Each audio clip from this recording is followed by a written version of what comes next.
여러분 안녕하십니까? 5월 8일 굿모닝 인벤 시작합니다. 먼저 오늘의 주요 뉴스입니다. 더불어민주당 새 원내대표로 당권파 친문으로 분류되는 4선의 김태년 의원이 당선됐습니다. 미래통합당은 오늘 새 원내대표를 뽑습니다. 정부가 고용보험 가입이 안 돼 실업급여도 받지 못했던 노동자들에게도 지원금을 줍니다. 93만 명에게 월 50만 원씩 석 달간 지원하는데 다음 달 1일부터 신청할 수 있습니다. 경기 용인시에 사는 29살 남성이 코로나19 확진 판정을 받기 전인 지난 연휴 기간 하룻밤 사이 이태원에 있는 5개 클럽에 갔던 걸로 조사됐습니다. 집단 감염에 대한 우려가 커지고 있습니다. LG화학 인도 공장에서 가스가 유출돼 지금까지 13명이 숨졌습니다. 현재 수백 명이 병원에서 치료를 받는데 위독한 사람도 여러 명인 것으로 전해졌습니다. 미국이 우리나라에 연간 13억 달러, 우리 돈으로 1조 5,900억 원 수준의 방위비를 요구하는 것으로 알려졌습니다. 50%가량 인상을 바라는 건데 우리 정부 입장과 큰 차이가 있어 양국 간 합의가 쉽지 않을 것으로 보입니다. 21대 국회에서 슈퍼 여당을 이끌 첫 원내대표에 4선의 김태년 의원이 당선됐습니다. 재수 끝에 결선 투표 없이 당선된 김 원내대표는 경제위기 극복 대책들은 직접 챙기겠다고 강조했습니다. 박유영 기자입니다. 과반 의석을 차지한 거대 여당의 첫 원내사령탑에 김태년 의원이 선출됐습니다. 총 투표수 163표 중 김태년 후보가 82표를 득표하여 제적 의원 과반수 이상 득표하였기에 더불어민주당 신임 원내대표에 당선되었음을 선포합니다. 원내대표 선거에 함께 출마했던 전해철 의원은 72표를 받았고 정성호 의원은 9표 득표에 그쳤습니다. 김 신임 원내대표는 당선 소감에서 코로나19 국난 극복을 최우선 과제로 꼽았습니다. 경제위기 극복을 위한 대책은 원내대표가 직접 챙기면서 속도를 내겠습니다. 국민 고통을 줄이는데 사력을 다하겠습니다. 김 원내대표는 친문이자 이해찬 대표와 가까운 당권파로 분류됩니다. 국회 정치개혁특별위원회 간사와 예결위 간사, 정책위의장을 역임한 대표적인 정책통이기도 합니다. 결선 없이 1차 투표에서 당선이 확정된 건 이런 김 원내대표에게 힘을 실어줘 집권 후반기 흔들림 없이 정책을 추진하는 강한 여당이 돼야 한다는 데 공감대가 형성된 것으로 보입니다. 미래한국당의 교섭단체 구성과 관련한 문제인데요. 계속되는 꼼수를 우리가 과연 인정하고 존중할 수 있을지에 대해서는 생각해 볼 여지가 있다고. 김 원내대표는 오늘 미래통합당 새 원내대표가 선출되면 곧바로 20대 국회에 밀려있는 민생법안들 처리를 위한 협상에 들어갑니다. MBN 뉴스 박영입니다. 미래통합당은 오늘 당선자 총회를 열어 총선 참패를 수습할 새 지도부를 선출합니다. 심재철 당대표 권한대행은 마지막 기자회견에서 총선 패배 원인으로 정부의 현금 살포를 꼽았습니다. 권용범 기자입니다. 미래통합당은 오늘 오전 10시 국회에서 당선자 총회를 열어 차기 지도부를 이끌 신임 원내대표를 선출합니다.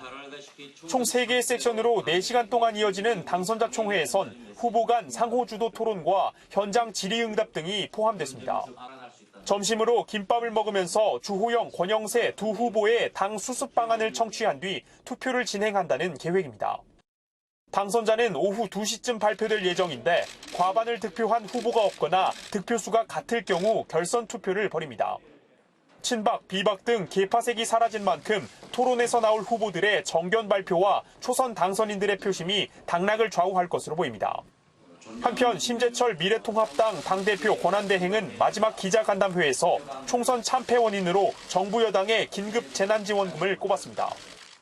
가장 큰 영향을 미쳤던 것은 매표용 현금 살포였다고 저는 생각을 합니다. 대통령부터 나서서 100만 원씩 준다라고 좀 했었고 앞으로도 포퓰리즘이 크게 위력을 발휘할 거라고 저는 봅니다. 심 권한대행은 총선을 이끌었던 황교안 전 미래통합당 대표의 리더십 문제도 지적했습니다. 그러면서 외부에서 사람을 데려와 수술을 받는 게 낫다며 임기 문제로 표류 중인 김종인 비대위 체제 전환을 거듭 강조했습니다. MBN 뉴스 권용보입니다. 경기도는 특별사법경찰단을 통해 조사한 결과 지역화폐 사용자에게 수수료를 요구하는 등 불법 행위를 한 업소 15곳을 적발했다고 밝혔습니다. 이번 조사는 특사경 소속 직원 20명이 손님을 가장해 지역화폐를 사용하는 방식으로 이뤄졌는데 9개 업소는 재난기본소득 신용카드에 대해 부가세 명목으로 10%를 더 요구했고 6곳은 수수료 명목으로 웃돈을 요구하거나 물건값을 올린 것으로 나타났습니다. 훔친 신용카드를 막 쓰고 다닌 절도범을 경찰이 붙잡았더니 자가격리 이탈자였습니다. 조사를 받고 집에 가서도 또 몰래 나갔다가 2번이나 잡혔지만 해당 구청에선 이탈 사실을 몰랐는데요. 자가격리 앱에 허점이 있었습니다. 박상호 기자입니다. 그제 아침 부산의 한 유흥가에서 도난카드로 50여만 원이 결제됐다는 피해자의 신고가 접수됐습니다. 현장에 출동한 경찰은 노래방에 있던 30대 남성을 현행범으로 체포했습니다. 잡고 보니 이 남성은 지난달 29일 멕시코에서 미국을 거쳐 입국한 격리 대상자였습니다. 허전에 썼더라고. 지갖고 자가 격리자다. 호기심에서 확인해보니까 진짜였어요. 경찰은 보건소에 연락해 남성을 일단 집으로 돌려보냈는데 5시간 뒤 또 집을 나갔습니다. 또다시 수색에 나선 경찰은 숙박업소가 밀집한 이곳 골목에서 남성을 붙잡았고 이번에는 집이 아닌 격리시설에 강제 격리시켰습니다. 이 남성은 자가격리 앱이 깔린 휴대전화를 집에 두고 나왔는데 해당 구청은 경찰에 잡힐 때까지 이탈 사실을 몰랐습니다. 휴대폰이 안 움직이면 경보음이 울려요. 밤 9시부터 아침 8시까지는 우리가 수면시기라 생각하고 경보음이 안 울리도록 돼 있거든요. 절도 혐의로 입건된 남성은 자가격리 위반으로 추가 고발됐습니다. MBN 뉴스 박상호입니다. 인도 동남부의 LG 화학 공장에서 유독가스가 유출돼 최소 13명이 숨지고 수백 명이 병원에 입원했습니다. 인근 지역 주민 3천여 명에겐 대피령이 내려졌습니다. 신재우 기자입니다. 도로 곳곳에 시민들이 의식을 잃고 쓰러져 있습니다. 구조당국은 계속 부상자를 실어 나르고 병원에 옮겨진 소녀는 두려움에 눈물을 짓습니다. 어제 새벽 인도 동남부 비사카파트남에 있는 LG화학 폴리머스 공장에서 유독가스가 유출됐습니다. 이번 사고로 8살 여아를 포함해 13명이 목숨을 잃었고 수백 명의 주민들이 치료를 받고 있습니다. There were some people who were unconscious or semi-conscious. There were people who were not able to move. 현지 경찰은 스타일렌 가스가 유출된 것으로 보고 있는데 고농도 스타일렌에 노출되면 호흡곤란, 어지럼증, 구역질 등의 증상이 나타납니다. 사고가 나자 반경 3km 내 주민들은 눈이 타는 듯한 증상과 함께 호흡곤란을 호소했고 이 지역 주민 3천여 명에게 대피령이 내려졌습니다. నేను పొద్దున 3:30 వచ్చేటప్పుడు లోపలికి వెళ్ళని పరిస్థితి ఇప్పుడు మా వాళ్ళందరూ కూడా ట్యాంక్ దగ్గరే మేము ఇవన్నీ కూడా హ్యాండిల్ చేస్తాం. 인도의 코로나19 봉쇄 정책으로 사고 당시 최소 인력만 근무하던 상황이라 한국인의 피해는 없는 것으로 알려졌습니다. LG화학 측은 주민들과 임직원의 보호를 위해 최대한 필요한 조치를 관계기관과 함께 취하고 있다고 밝혔습니다. MBN 뉴스 신재우입니다. 일본군 위안부를 매춘이라고 발언한 유석준 교수에 대해 연세대가 정직 1개월 처분을 내렸습니다. 류 교수는 처분에 불복했고 학생과 동문회는 솜방망이 처분이라고 비판했습니다. 우종환 기자입니다. 지난해 9월 류석춘 연세대 사회학과 교수가 수업 중 한 발언입니다. 지금 있는 매춘부랑 예전에 위안부를 지금 조급으로 본다는 말씀이에요. 그 사람들이 살기가 어려서 매춘으로 들어가겠대요. 지금 현재 매춘을 하고 있는 여자들이 많잖아요. 학생들이 이의를 제기하자 류 교수는 이렇게 말합니다. 궁금하면 한번 해볼래요? 지금도 그래요, 지금. 이른바 위안부 망언 논란이 일면서 연세대는 진상조사에 착수했고 약 8개월 만인 지난 5일 징계위원회에서 정직 1개월 처분을 내렸습니다. 파면 처분을 피함에 따라 정직이 최종 확정되면 류 교수는 올해 정년 퇴임이 가능하게 됩니다. 학생들은 성명을 통해 학교 측이 학생들의 파면 요구에 적극적으로 응하지 않았다며 학교 측을 비판했습니다. 동문회와 시민단체도 솜방망이 처벌이라며 더 강력한 처분을 요구했습니다. 반면 류 교수는 처분에 불복해 교육부 교원 소청 심사와 행정소송을 제기하겠다는 입장입니다. 류 교수는 입장문을 통해 위안부에 대한 새로운 해석과 토론에 재갈을 물려 학문의 자유를 억압한 사건이라고 주장했습니다. 앞서 해당 발언으로 고발된 류 교수의 허위사실 적시에 의한 명예훼손 혐의는 현재 검찰이 수사를 진행하고 있습니다. MBN 뉴스 우종환입니다. 조국 전 법무부 장관과 정경심 교수의 딸 조민 씨의 고등학교 동기가 법정에 증인으로 나와 이른바 스펙 품앗이가 있었다고 말했습니다. 정 교수의 변호인은 오래된 기억이라며 증인 진술엔 신빙성이 없다고 반박했습니다. 김보미 기자가 보도합니다. 정경심 교수 측이 낸 의견서엔 정 교수가 2012년 9월 동양대 지원에게서 표창장을 정상 발급받았다는 내용이 담겼습니다. 하지만 재판장은 직원이 발급에 재발급도 했다면서 왜 정 교수 컴퓨터에서 표창장 직인 파일이 발견됐냐며 정 교수에게 추가 의견을 내달라고 요구했습니다. 이어 딸 조민 씨의 한영외고 같은 반 친구인 장영표 단국대 교수의 아들 장모 씨와 조 전 장관의 대학 동기인 박모 변호사 아들이 증인으로 나왔습니다. 검찰은 조 전 장관의 컴퓨터를 압수수색하면서 이들 3명이 2009년 서울대 공익인권법센터 인턴십 증명서를 받은 사실을 확인했습니다.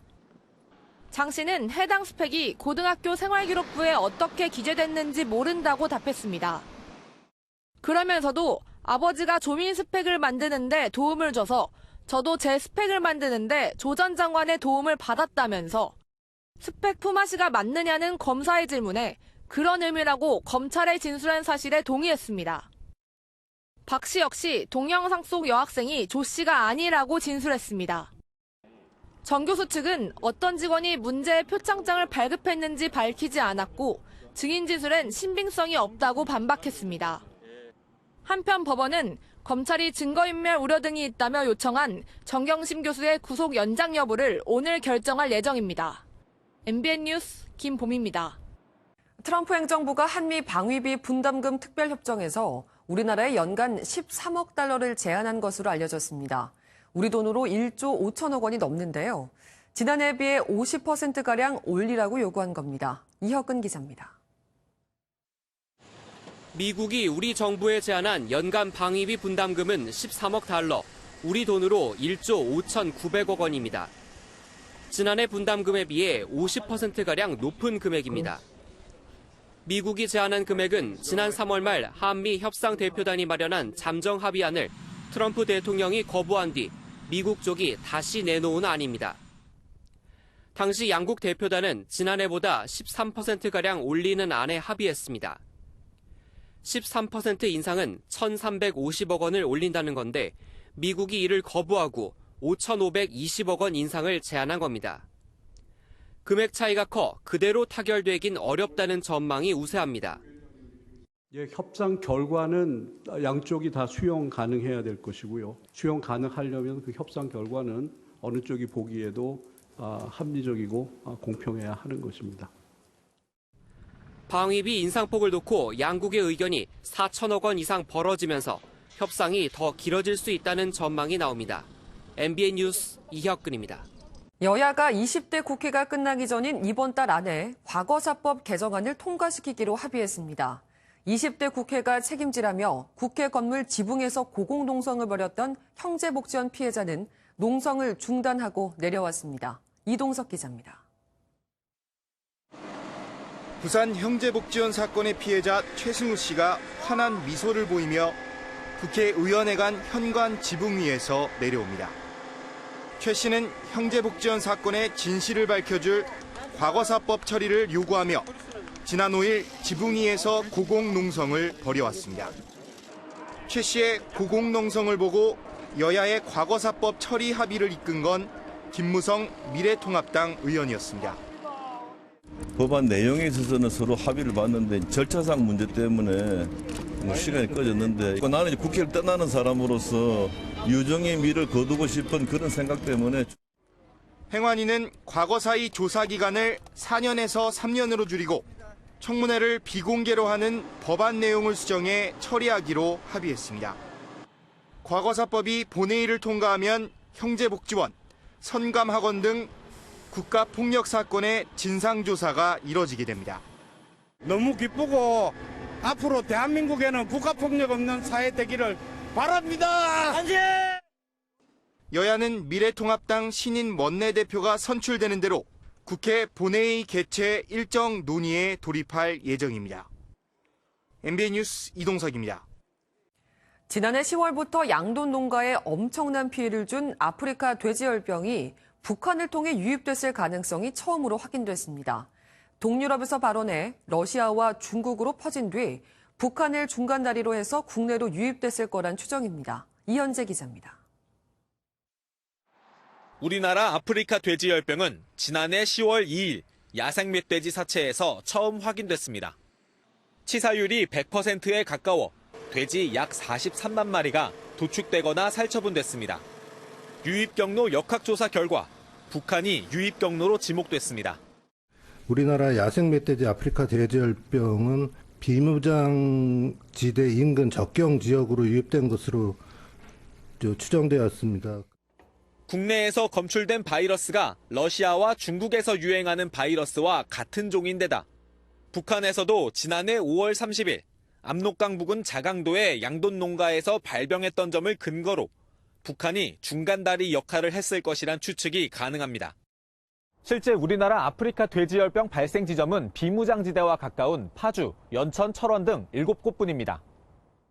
바이러스 유입 후 국내 전파는 주로 멧돼지를 통한 것으로 보이지만 최초 유입 경로는 아직 밝혀지지 않았습니다. MBN 뉴스 이현재입니다. 코로나19로 침체해 있던 공연계에 따뜻한 소식이 이어지고 있습니다. 한 뮤지컬 배우는 온라인 재능 기부에 나섰고 어려움을 겪는 소극장에는 온정의 손길이 건네졌습니다. 이동훈 기자가 보도합니다. 뮤지컬 배우 카이가 대극장 무대가 아닌 강원도 영월의 한 고등학교 교실에 섰습니다. 오페라와 뮤지컬 역사에 대해서 깔끔하게 설명하기도 하고 칸촌의 오 나의 태양을 직접 부르며 수업을 재밌게 이끕니다.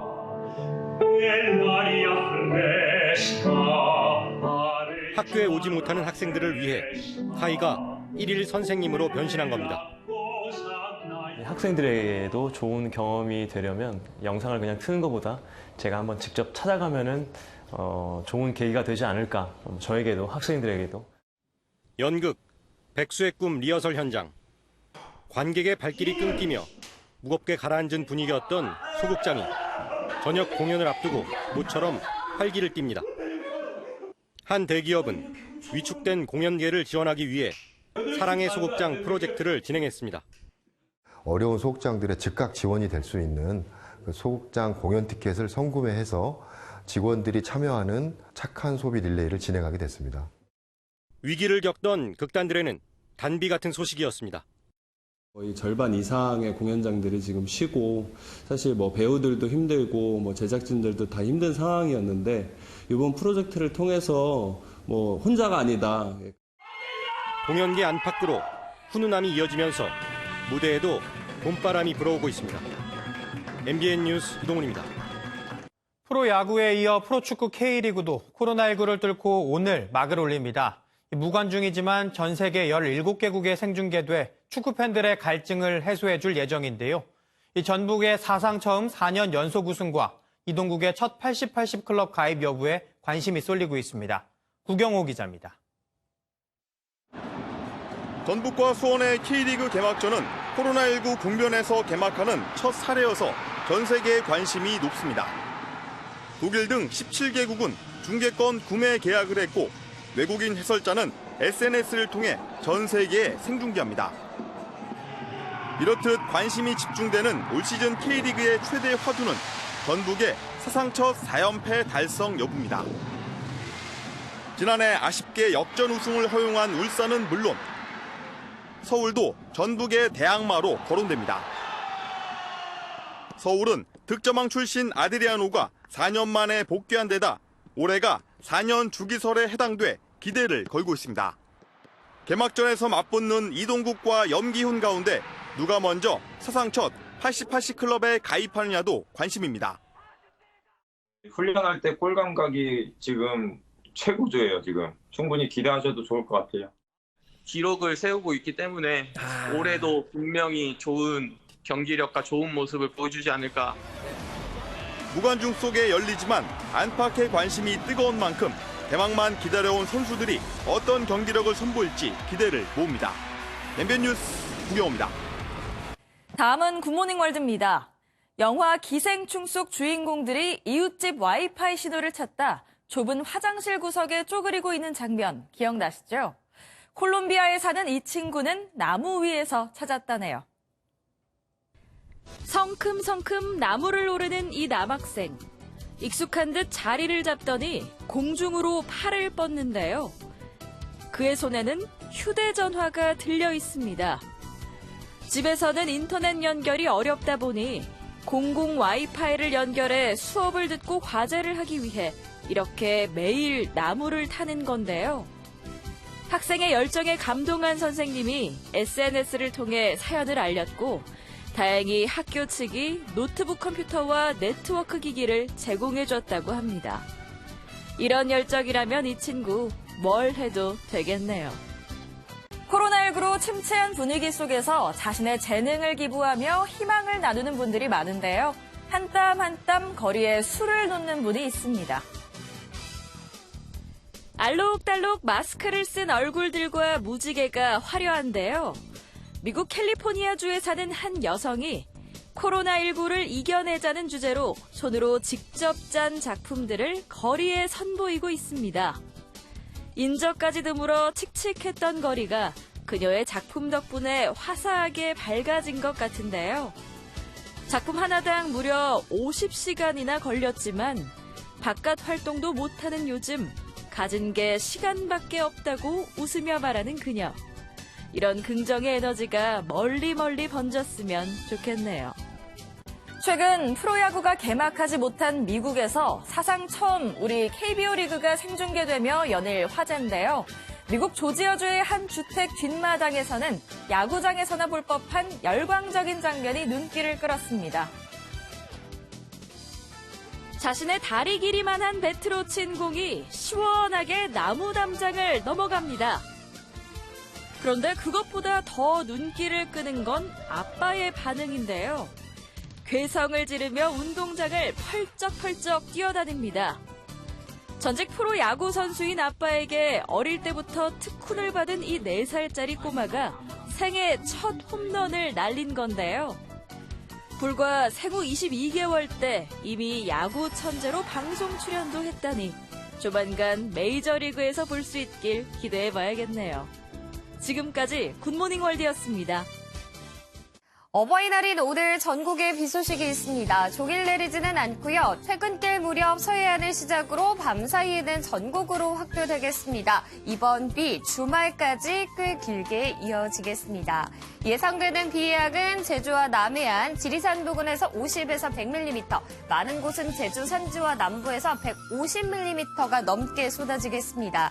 마치 여름철처럼 비가 내리겠습니다.